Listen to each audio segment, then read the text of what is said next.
ces réponses. Je voudrais que tu nous donnes aussi quelques indications sur les affres du PDG dans cette boîte-là, parce que commencer à travailler sur un programme important, ces programmes-là, ce n'est pas des programmes à quelques centaines de milliers d'euros, c'est des programmes beaucoup plus importants.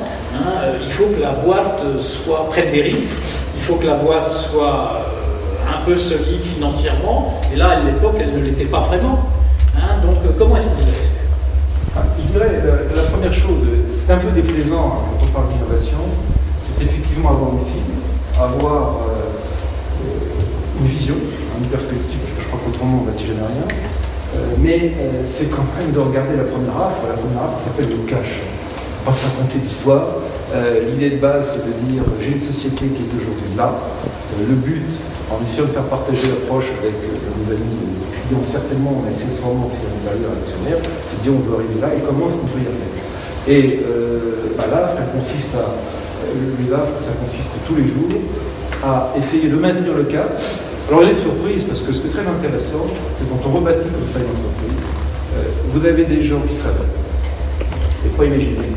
Puis d'autres, c'est un peu ce que tu disais tout à l'heure en termes de ceux qui veulent accompagner le mouvement et ceux qui ne veulent pas. Et toute la difficulté, ça consiste à canaliser les énergies et les qualités de chacun pour faire que ceux qui veulent se plonger vers l'avenir avec tout le risque que ça représente face à l'électation, et puis d'autres ne vont pas. Et à l'inverse, vous avez des choses qui sont un peu amusantes en termes d'innovation, je parlais de la radio, en termes de bureau d'études, on avait des arts, parce qu'on a le premier client, on a supprimé tous ces cas. Très bien, après il faut savoir faire comment. Bon, on a un démon radio, très bien. Alors un modèle de bureau d'études, comment ça se passait? On nous a fait un devis tout à fait intéressant, pour l'exemple, quelques millions d'euros, peu importe. Et finalement, ce qu'on a fait, on en a eu marre, on a dit on va prendre un jeune stagiaire, en l'occurrence c'est le télécom, on fait venir ça, voilà ce qu'il me faut. Et qu'est-ce que tu me fais?